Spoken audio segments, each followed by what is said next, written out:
Hello YouTube, this is Mars Gaming and welcome back to another Conan Exiles survival guide. And today we're going over the top 7 axes in game.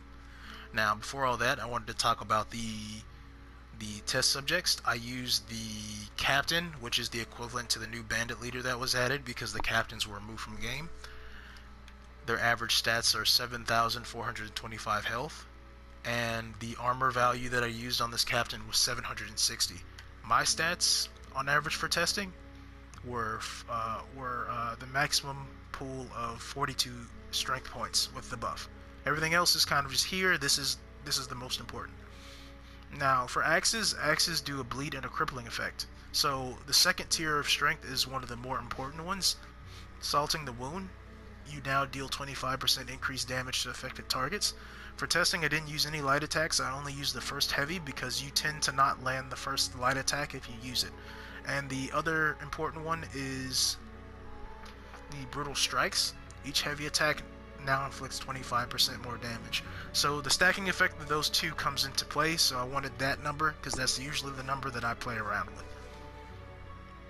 Okay, going on to the test subject. Now, before I go on to the test subject, there's some omitting that I need to do.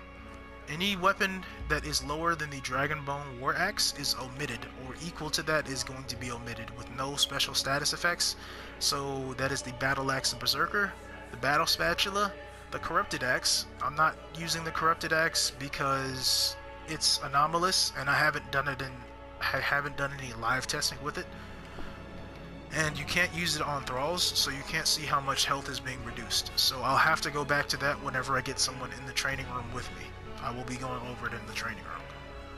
That's being omitted. The Flawless Icarian Axe is omitted because the damage is too low, and it will be equal to penetration of that.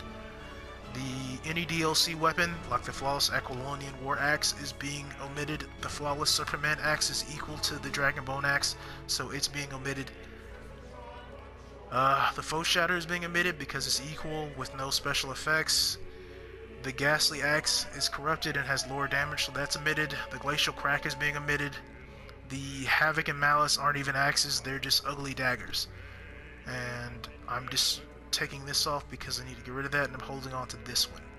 The Strangely Familiar Axe is being omitted because it's equal to damage. And the Venom Infused Axe is being subbed out for another axe currently, because there's something similar that is technically better, but just harder to acquire. Now, let me show you the stats of the captain. I have these two lovely ladies alongside my big guy over here. The Berserkers and the captain have similar resistances, so I keep them. Most thralls around this level have 10% more mitigation than a player. I've tested this on a Berserker with 455 armor, and a player with 483 armor. The player with 483 armor took more damage than the captain did, because the captain has 10%, well, I meant to say Berserker. The Berserker took less damage because all thralls have 10% more mitigation than a player does. Now, here's the captain stats: 760 armor, 7,425 health. Now, the 6th best weapon in game is the Dragonbone War Axe because of its purely burst damage. How I did the test was I do one heavy attack for the first part of testing. Just only one heavy attack, since most people use the heavy attack religiously. Nobody really uses the first light attack.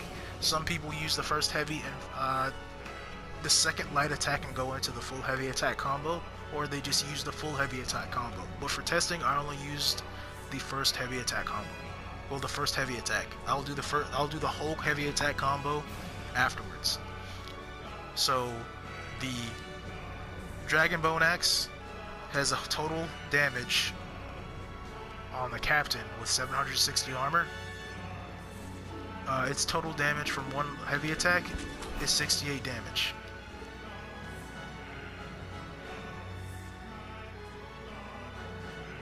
I think my buff wore off. Let me check.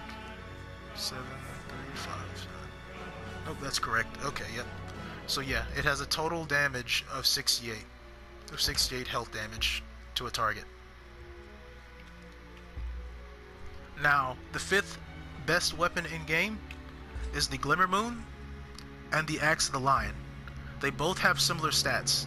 Now, I think you're wondering, I think you're thinking, hey, the Axe of the Lion should be significantly better because it gives you an increase of 5 points to your attributes. So it jumped it up to 40. So 10 plus 37 is 47. So it jumped it up to 47. But really, Glimmer Moon is equal to the Axe of the Lion. The way that strength is allocated in this game, what is not as high as weapon damage on a weapon. So strength is not as prevalent as whole weapon damage is. And I'll show you. Let me make sure he's full health. 7,425. Okay. One heavy attack. Look at his stats. 7,354. Okay. Let's go to the Glimmer Moon. I'm gonna heal him up real quick. I'm gonna use the Glimmer Moon.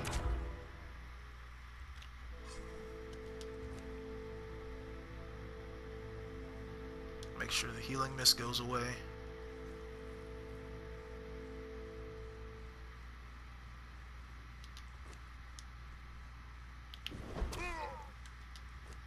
$7,354. So an equal number. So the Glimmer Moon is technically on par with the Axe of the Lion. Now remember, strength is strength is not equal to weapon damage. It's probably 2.5 points is equal. 2.5 points of strength is probably equal to 1 point of weapon damage. So yeah, trying to add more weapon damage onto this would not help you at all. It would do even less damage. You never want to use a weapon damage fitting on an axe. So the next axe was kind of a surprise because this almost slipped under the radar. The Festering axe. The Festering axe does a damage of 78. Oh, I also forgot to mention the total damage for the Axe of the Lion and Glimmer Moon is 71. But the Festering axe does a total damage of 78. This is the weapon that has taken the place of the venom infused axe because it also has a poison effect and they stack. It's a stacking effect that is equal to the amount of poison of the venom infused axe. So I'm counting in the initial damage as well as the poison damage since this is just one total heavy attack.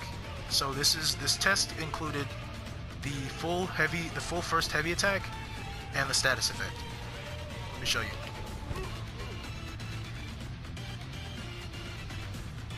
So I'm counting it to where it stops till the captain's health regen kicks in.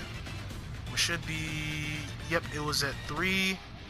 It was 7,347, I believe. Let me check. I have it written down. Yep. 7,347 is where his health started to regen. So that is the total damage. Total damage of 78 health damage. Okay. Next weapon is the third best weapon in game for axes is the Lemurian axe. Now, it reaches this point because it comes with penetration. No axe in game. This is one of the only 3 axes in game that comes with penetration. And I believe it is craftable. I'm not sure. Since I think it came with the Lemurian DLC, since it's the Lemurian axe, it's one of the only 3 axes in game that have penetration already applied to it. Now I tested it with a weapon damage kit. The penetration still beats it out. Like I said, there's no purpose in adding a weapon damage kit for any kind of weapon with no penetration or lower penetration. Penetration is actually way better than trying to put a weapon damage fitting on weapons. Never use that on most weapons. I'll do a test on mauls with weapon damage kits because mauls can apply sunder, but mauls are very difficult to apply sunder. So I'm still going to try and test it with the weapon damage kit versus the spike kit. But for axes, definitely the spiked fitting is better. Now let's go into the damage. The damage is a whopping 82. So it drops his health down to 7,343, which is still better than the Festering axe. So the next weapon is the Reaver's axe. The Reaver's axe originally was most likely the best axe in game because it had the highest base damage for a penetration axe. Its damage is around 86. So it drops the health bar to 7,295. Oh, I might have forgot to heal him up. Heal you up, buddy. Let me get the numbers correct, because I think I got that wrong just now.